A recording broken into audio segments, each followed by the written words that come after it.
Hello guys, welcome back to the channel, and we have an exciting video today with the NHL officially back, baby. Hockey is back between the World Junior Championship starting up in a couple days, and might I add, I will be busy with the holidays, but if any free time does present itself, I will try to live stream at least a couple of those games, but time will tell. Regardless, hockey's back between the World Junior Championships coming up within the coming days, and also the NHL starting December 31st. The teams that did not make playoffs, those 7 teams from this past year, will in fact be having training camp starting December 31st. Then the remaining teams, the majority of the league, will have their training camp starting January 3rd for a start date of the season on January 13th. So exciting. We have these new unprecedented divisions. That's probably the only year we are going to see them like this. Time will tell, but I'm really excited to get into this video. I will be sharing my predictions regarding how I think all of these divisions are going to rack up, who's going to make playoffs, who's not going to make playoffs, and everything in between. So as always, guys, make sure you stay all the way until the end of the video for all the deets and all my thoughts on these predictions for the upcoming 2021 season, and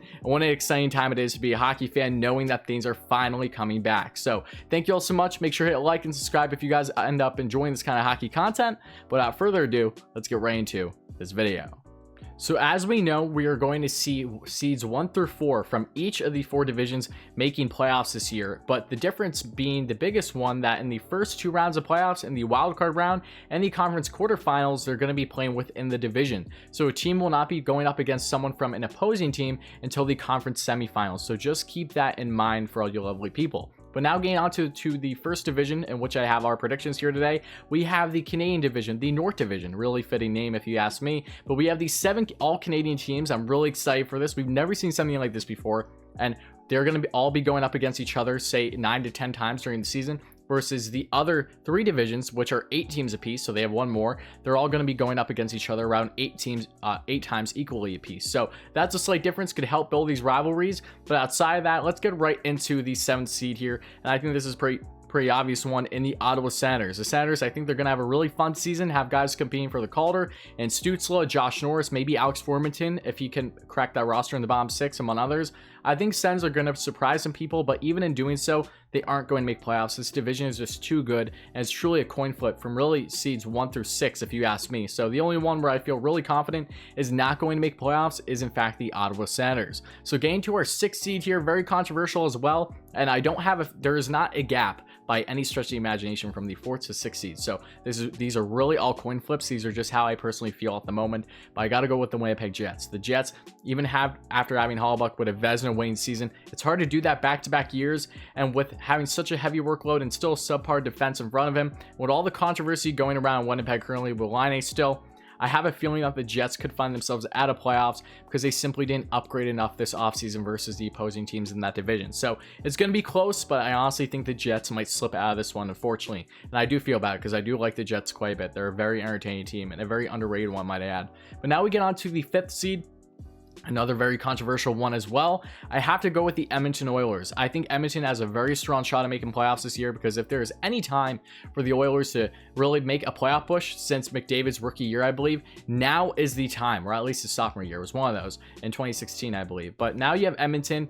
They very well can make playoffs in this 56-game season, riding along guys like McDavid and Draisaitl, obviously, but their defense is still very suspect to me, and that goaltending is very suspect, where I just simply don't trust it enough to commit to them making playoffs. But they show strides throughout the year. Guys click, Jesse Puljujärvi, Dominic Cahoon, these great young acquisitions in the lineup, then great things could happen for them. And on that defense, even when Oscar Klefbom out, which is a huge blow, Tyson Barrie, puck-moving power play quarterback, that can help them a lot offensively speaking. Then also Evan Bouchard is going to make a strong case to make that lineup out of camp. I think he will in fact do just that. But even in that likely scenario, Edmonton's going to be a hard team to pick to make playoffs. So I have them just missing, but again, it really is a coin flip, which leads me to my 4th seed now. We have the Vancouver Canucks. Even with all the players that the Canucks lost this year's offseason, almost all of them to the Calgary Flames, I still think the Canucks are going to thrive off of the playoff experience, a very surprising but deep playoff run they had this past year. Elias Pettersson's only getting better, Bo Horvat, their captain, Quinn Hughes, everyone in between. I think they're going to continue to blossom. And with that tandem of Demko and Holtby, I honestly trust that tandem more than I do the Oilers, for instance, which was a key factor into things. Even with Holtby having down years, I'm not sure if he's really going to have anything crazy like he did a couple years ago in his Vezina winning year because of the because of the defense in front of him, in part because same thing with the Caps. The Caps defense has not looked nearly as good in recent years versus it did in the earlier 2010s, if you will. But regardless of all that, I think the Vancouver Canucks will probably crack playoffs, but it will be all the way till the end. It'll be quite the nail biter if you ask me. But they can very well surprise some people and have another deep run, even with that suspect bottom six and defense. I just think that their big names are really going to show out, and with that playoff experience, they know what it takes to win. They know what it's like to be in playoffs now, and they want that every which way going forward as they are really starting to get out of this rebuild. But next up now, for the third seed, I have the Calgary Flames, and a big part of it is because of who they acquired from the Vancouver Canucks. Between Jacob Markstrom, that great tandem that's looking like now with David Rittich, and also just having a balanced team, even with losing guys like TJ Brody and other guys this offseason on defense, including Travis Hamonic as well. You bring in guys like Yusuf Valimaki, who's a very star-studded defensive prospect for them, rookie who could be a sleeper for the Calder this year, gain power play time. Then you have Killington, another very young and promising defenseman on that bottom pair. Probably we'll see how they shape it up, but I really like what Calgary's doing. Their offense can still bounce back. They had a down year last year since Jeff Ward came in as a new head coach. And I think that they are going to really bounce back tremendously this year with their offense again and prove that they are one of the better teams in this Canadian division. So I have them here at 3. But getting on to the second seed, I have the Toronto Maple Leafs. This one was tough too. The Leafs, as we know, so star-studded, had a down year last year between the head coaching change, Brandon Keefe, and just the defense looked abysmal at times. The depth was not looking great. And even with them losing guys like Kasperi Kapanen and Andreas Janssen, they helped the defense a lot this year, if you ask me. TJ Brody was huge for them. Mikko Lehtonen, who could be huge for them offensively speaking. We'll see how great his defensive game is among other guys on that defense as it is. And Zach Bogosian, we'll see how he's implemented, if at all. It's going to be a very fun camp for them. But that offense as well, when you look at things, you have Austin Matthews, you have John Tavares, you have Mitch Marner, and you also have William Nylander. You have all these weapons still to make something great happen, and I think the Leafs are definitely going to have a strong season, but I don't have them at number 1 because number 1, I have a strong belief is going to be, yes, the Habs and the Montreal Canadiens. The Habs just had such a phenomenal offseason, and they're on paper such a balanced team where I feel comfortable with them here, and time will tell, but I think the Habs very well can surprise a lot of people too, between getting Tyler Toffoli, Jake Allen to help have a great tandem with Price finally, and also helping out with defense with Joel Edmondson, Alexander Romanov coming in play. He'll probably be on that bottom pair, maybe with Edmondson to start off the season. Then you have other guys in that offense, as is Josh Anderson for Max Domi. That was a great trade on their part. I think Josh Anderson can bring a huge new element to the offense. And with Toffoli and everyone in between, they're so balanced. And I really think that this is probably the best Habs team we have seen in quite some time. So don't be surprised to see the Habs have quite the season in 2021. Next up, we have the Western Division, and this is going to be a really entertaining one as well. But to start off with the 8th seed, I have the LA Canes, the team on the wall behind me. I think the Canes are really going to push and really surprise some people as well, but I still feel confident with them probably being the bottom feeder here, and it will only benefit them greatly throughout this rebuild. You're going to have guys like Quinton Byfield, Gabriel Velarde, Alex Turcotte possibly too, among others, pushing to be in that roster, make some type of an impact. Could very well be Calder nominee worthy for 2 of those 3 at least. So time will tell, but I still think the Canes in this full rebuild don't stand too much of a chance to crack playoffs, but I could be wrong. Who knows? Crazier things have happened, which leads me to my 7th seed in the Anaheim Ducks. The Ducks, I think, aren't going to have a terrible season at all, but still one that is not playoff worthy throughout this retool/rebuild. Adding some guys like Kevin Shattenkirk, among others, this offseason. Trevor Zegras going to be starting in that top 6 more than likely for the Anaheim Ducks. He's the face of the franchise. He's the future for them, if you ask me. We're going to see a lot of great things with him, but even then, I still think the Ducks miss playoffs. So now getting to the 6th seed, we have the San Jose Sharks. The Sharks are a team that tried to make some better moves, getting Donato, getting David Dubnyk to help out with Jones on the goaltending side of things. I really don't think it's enough. Their defense is very suspect. Their bottom 6 is very suspect.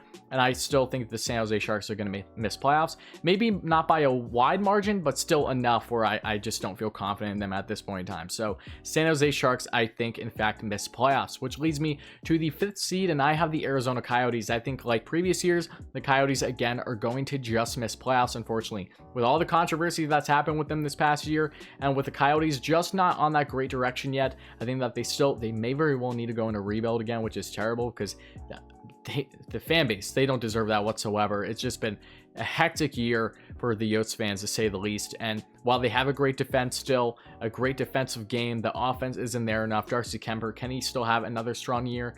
Well, time will tell, but I think the Yotes are just going to miss playoffs literally by a game or two, because the team that's going to crack that 4th seed, in my mind, is the Minnesota Wild. I know this might be a shocker to you, but the Wild, between the offseason acquisitions they did, adding depth to that center role with guys like Marcus Johansson, who's probably going to play wing, even though they could put him at center. I know it didn't work well in Buffalo, however, but bringing in guys as well like Nick Bonino, among others, their defense is still strong. Their goaltending with Cam Talbot now, we'll see how that works with Stalock. It's kind of a subpar tandem, but not terrible by any stretch of the imagination. Just not on the same level as a lot of other tandems in the league currently. But their defensive game is still not bad by any stretch of the imagination.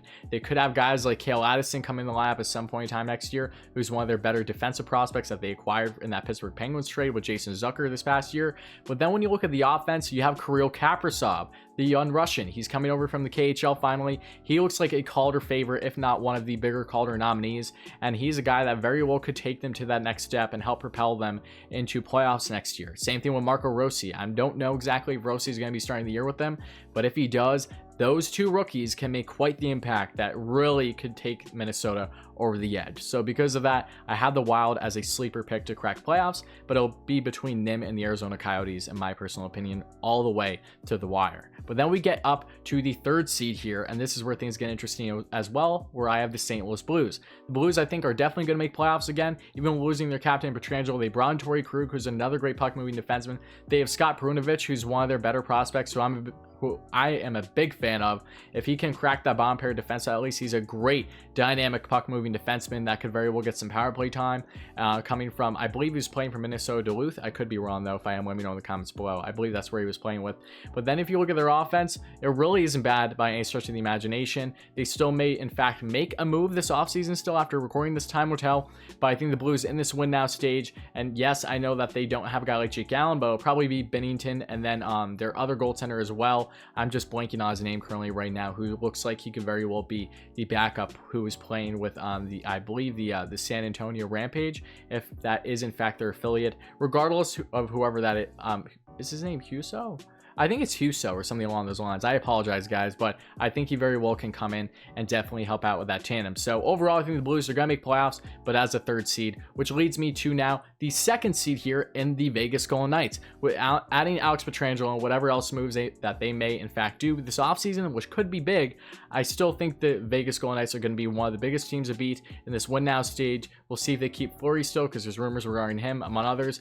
They have a great team as it is that's still getting better in this win now stage. It might be a little bit older, but they're thriving with some balanced guys, and Peyton Krebs might come in the lineup. Same thing with Jack Dugan. Time will tell, but those are 2 key rookies that very well could have an impact in that bottom 6 next year, among others. So a lot of things I like about Vegas right now, even with all their cap casualties, and I think that they're definitely going to be one of the biggest teams come out of this division, which leads me to the Colorado Avalanche at 1st seed. This shouldn't be much of a surprise. The Avs, in my opinion, are one of the biggest Stanley Cup favorites this year by far. They're just amazing between Nathan McKinnon, Landeskog. Now you have Mikko Rantanen still. I'm a huge fan of Andre Burakovsky. He's so underrated. Nazem Kadri's still there. Then when you get onto that defense between guys like Kel McCarr, Ryan Graves, who's another very underrated stay-at-home defenseman, and then you bring in guys like Bowen Byram, who very well can crack this defense possibly. Devon Tays, who was a great acquisition for just 2 second-round picks for the Islanders earlier this year, among others. And that goaltending, I think, is still going to be enough to get it done for the Avs to finish out first in their division. Next up, we have the Central Division, another really exciting one, as this is very interesting, as we have a couple teams originally from the East that are now going to be in this so-called basically West, even though it's Central, including teams like the Carolina Hurricanes, and also including teams like the Red Wings, who were originally from the West, but over the past couple of years were in the Eastern Conference, and then the Florida Panthers, the Columbus Blue Jackets, and the Tampa Bay Lightning. It's so interesting seeing these teams mixed together, and it's going to be such an entertaining and probably underrated division as well, given just how diverse it is with their teams. But here at the 8th spot, we had the Detroit Red Wings. This should not be a surprise in this full rebuild. I'm really excited for Moritz Seider and a couple of these younger kids in the lab, including Philip Zadina as well, gain more increased role. But the Red Wings are going to finish last in this division, and I don't think there's anyone that would say otherwise. But then you get up to the 7th seed, and I have the Chicago Blackhawks. I know the Hawks are a pesky team. They can make some noise next year, even in this rebuild, but between having no goaltending now, with Malcolm Subban leading the way, it looks like, and another goaltender coming up, not having Corey Crawford or Robin Lehner, I just don't see how they get much done. That defense is still subpar. The bottom six doesn't look great in this rebuild. I shouldn't expect much from the Blackhawks next year outside of being very offensively minded as they've been in years past. But then you get on to the 6th seed, and I have the Florida Panthers. And might add, this is really close. From the 4th to the 6th seed, I think that they're going to be a coin flip as well. I think it'll be very tight. The Panthers, even though that they're losing Hoffman and Dadonov in free agency more than likely, with Dadonov gone, Hoffman not officially signed with someone yet, but time will tell. And they made some strong moves this offseason. Give them credit with Bill Zito and their new GM, with guys like Alexander Wennberg, originally from Columbus, like Bill Zito, then Marcus Nudavara in the trade with Columbus from that they know each other from Columbus as it is as well. And then also just adding on as it is in that offense between Patrick Hornquist and that trade for Michael Matheson. What a smart trade that was, might I add. And then also bringing in Anthony Duclair now in a 1-year, $1.7 million deal. That was perfect. I really predicted him to go there in my predictions video for free agency, so that made a lot of sense to add for the Wings. And even with Grigory Denisenko and Owen Tippett looking like that they will have a strong opportunity in that top 9, the young rookies on the Wings with the depth that they currently don't have as much, I still have a feeling that the Florida Panthers are going to just miss playoffs, unfortunately, but they will give a strong shot and they will surprise some people as well. I'm not sure if Antoine Lundell will be starting the season, but if he is for whatever reason for the Florida Panthers, then that could be an X factor. So just take that into account. Time will tell. I'm not sure exactly what the situation is with Lundell, but as soon as he comes into the NHL, he's going to bring so much depth to that center position and just help them out great offensively and defensively. That can be an X factor going forward, but I'm not certain as to when exactly that is going to happen yet. But then we get on to the 5th seed, and I have the Columbus Blue Jackets. This was a coin flip too, and it really is going to come down to what Columbus does after the time of recording this. Do they land a Mike Hoffman or a Mikael Granlund? If they land one of them, that's going to help a lot, but I'm not sure if it's going to be enough considering they lost some key pieces on defense. I know that they still have good defensive prospects, but they lost some depth defensively this year and making deals to help out and free up some cap space for guys like Pierre-Luc Dubois, among others. But even then, I'm not sure how sold I am on Columbus fully making playoffs. I think they'll be right on the edge of missing or making it, but as of right now, I have them missing it, assuming that they don't land a guy in Mike Hoffman, because the team that I truly believe is going to land Mike Hoffman, if it's not Columbus, is in fact the Nashville Predators, and that's why I have them here at the 4th seed. I think the Preds are going to bounce back this year. The goaltending is still suspect with Pekka Rinne in the latter half of his career now, and other guys as well, but with UC Saros, but I think they added some good pieces to add depth with guys like Mark Borowiecki, Brad Richardson, among others, in that offense and defense. And now you bring in how that offense is going to look. If they do in fact land Mike Hoffman in free agency this year, that can be a huge X factor for them in that top 6. I think Philip Forsberg is going to have a strong year coming up. I think overall the offense is finally going to start to gel as they're in this win now stage, and I truly believe that they're going to make playoffs should they in fact sign one of those key guys. It won't be Granlund probably, as we know, but Mike Hoffman would make a lot of sense for them.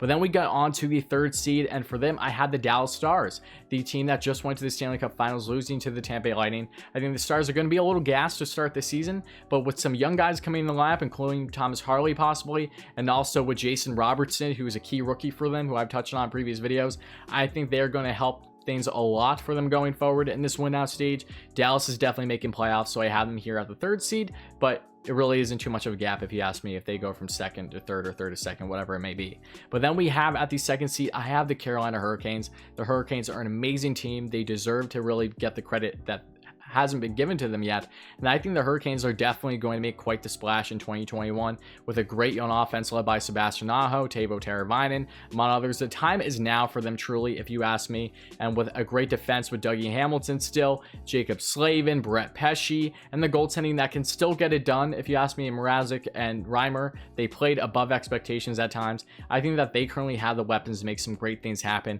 and if Jake Bean's in this lineup next year, for instance, he could be a huge puck-moving defenseman for them as well. So time will tell, but I have the Carolina Hurricanes here at 2nd. They're just such an underrated team. And then you get to the 1st, we have Tampa Bay Lightning. Tampa, the Stanley Cup champions. I think Tampa is going to fairly dominate this division. Won't be easy, but there are reports now that Nikita Kucherov could be out long term, and if that is the case, then they'll probably be able to keep guys like all their RFAs outside of Sergachev, but Cirelli as well, Eric Chernak. They probably won't have to do nearly as much moves if he is put on LTIR, because he did just get a hip injection to see if that will help things out. But regardless of what happens with Kucherov in or out of the lineup, I'm still taking Tampa, the Stanley Cup champions from this past year, at 1st in the division. They are just amazing. They're that good, and they're again going to be a Stanley Cup favorite.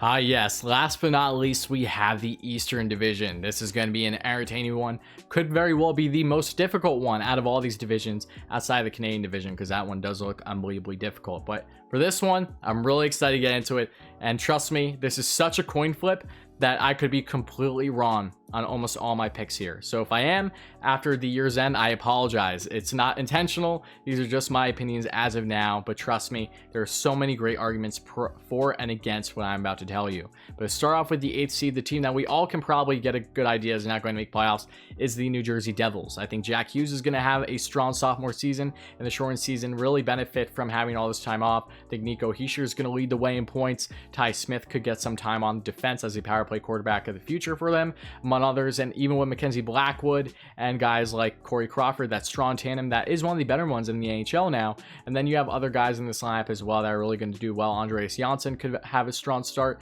to his career with the Devils, among others. I still don't think the Devils are making playoffs, unfortunately, so I'm sorry, Devils fans. But now we get on to the 7th seed, and I have the Buffalo Sabres, and it is mainly because of what the Sabres did not do in regards to their goaltending. Their defense is subpar, but it could get the work done with Rasmus Dahlin, who is an amazing player as it is. He's only getting better with age. Rasmus Ristolainen is definitely a controversial player. He gives up the puck quite a bit, but he can provide some offense. Brandon Montour is very underrated, as we know. But when it gets to the goaltending, Linus Ullmark and a guy like Carter Hunt is not going to get it done. The only way I could see the Sabres really surprising a lot of people is if they bring in Ukko Luukkonen and really him gain a bulk of playing time over a guy like Hutton with himself and Ullmark, and they really thrive this season. Time will tell. I think Ukko is going to get some playing time for sure. I just don't know how much and how impactful it's going to be. But with the Sabres, with Taylor Hall now, Jack Eichel, everyone that will have Sam Reinhart, now you bring Eric Stahl, Jeff Skinner, we'll see if he has a bounce back year. Dylan Cousins, and also including Victor Olofsson, their young forward. They have a lot of great talents in that offense now, but I simply don't think it is enough to take them over the edge in this very deep Eastern Division. So now we get on to the 6th seed.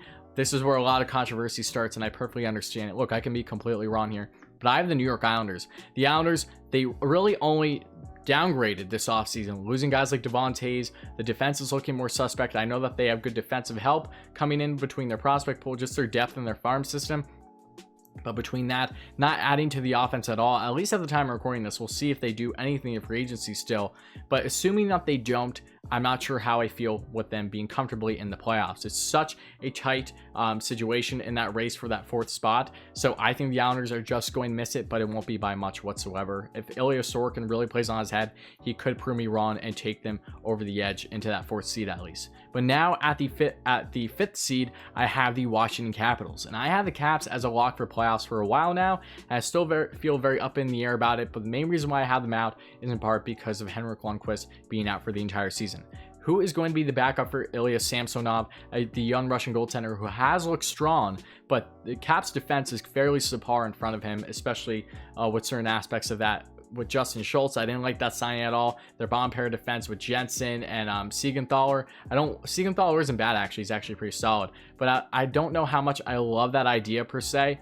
And when you look at the Caps as it is, they aren't getting any younger. It's either they're going to dominate next season or they're really going to look up and down. And I have a feeling that with Hank now out of play, them not having their backup solidify, that could be the same, if not better, than a guy like Samsonov could be detrimental to them in making the playoffs next year. So time will tell if I have them missing, to which at the 4th seed, I do in fact have my boldest take for obvious reasons, if you guys know me, and that's the New York Rangers. I have a feeling, like I said last year, the Rangers would either just miss or just make playoffs, and I have a feeling they are just going to make playoffs because of Alexis Lafreniere and the impact he is surely going to have with the Rangers. Kaapo Kakko in his sophomore year, I think, is really going to bounce back tremendously with all this time off. Then Yumika Zibanejad, Artemi Panarin, everyone in that offense as it is. The defense, Igor Shesterkin, him and Lafreniere are looking like the favorites for the Calder as well. So if either of them play just above average for their rookie seasons, then that could be a huge part adding to this team that is basically the same for the most part outside of losing Hank, Stahl, and a couple other people in the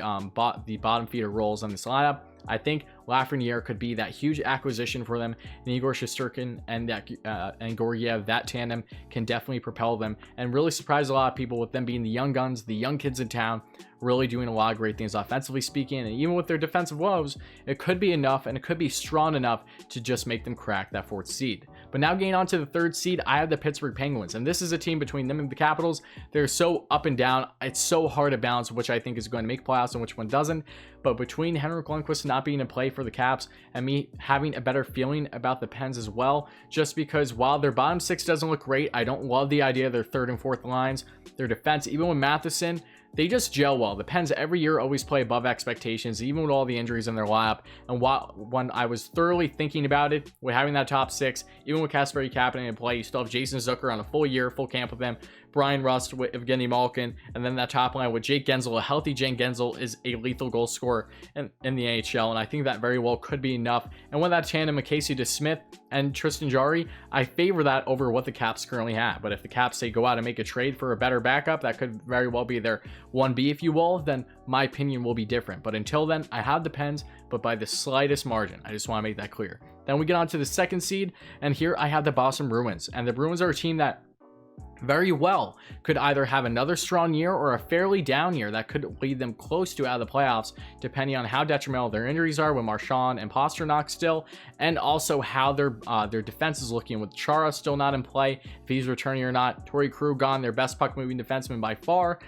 Who's filling those holes? I don't think it is great. Their defense doesn't look nearly as good as what it did a year ago, and that really worries me. And with Tuukka Rask, all the controversy there as well, I'm not even sure what to expect from them on that front. So Boston, there's a lot of question marks, and because of that, I have them here at second, but I still think that they're going to have a strong season, no less. And here at first, I have the Philadelphia Flyers. Under Alain Vigneault, he's just so good when it comes to regular season teams. The Flyers really thrived last year, and they really didn't skip a beat, and I think that they're going to continue doing just that in 2021. They still may make some offseason moves, time will tell, but between Kevin Hayes, Sean Couturier, who just won the Selke, Claude Giroux, their captain, Voracek, let's see if he can have a bounce back year, because he definitely did not look great last year, and other guys in this lineup, as it is with their leading guy, and Travis Konechny. He had an amazing season. He led them in points, I think 59 points to be exact, could be wrong, but they have a lot of strong weapons, and that defense is a lot of fun. And with Carter Hart and a guy, of course, in their backup, I think that they are really going to bode well going forward with Brian Elliott. So I think for right now, the Philadelphia Flyers are the team to beat in that division, just because of how sound that they have been in the regular season. I'm not talking so much about playoff success as I am what their regular season expectations are. And under Alain Vigneault, I have a feeling that they're going to continue to thrive and end up leading the division at the end of the 2021 season. But as always, guys, that's going to conclude this video. So thank you all so much for watching. Make sure to hit that like, hit that subscribe button, share this video with your friends. Let me know in the comments below, how hyped are you that hockey is back? Are you looking forward to the World Junior Championships? First of all, I want to know your thoughts. Would you like to see me live stream possibly if I can find some time? I want to know your thoughts on that. And also let me know as well how excited you are. What is your favorite team? How do you think that they're going to do? What are your predictions? Let me know all your thoughts truly, because I want to hear you guys all out. And I want to try to reply to plenty of you as well, because I thoroughly enjoy these conversations. And with hockey back, the hype is definitely real. So help us get at 3,000 subscribers. It would really mean a lot, guys. We're so close there. Just trying to get there by the end of the year, but if we can't, I perfectly understand. I'm just so happy that I'm here and sharing my information with you lovely people, and I'm looking forward to your feedback. So thank you all again. Check out my previous videos right down here below in the end screen in a second, and I'll see you all real soon.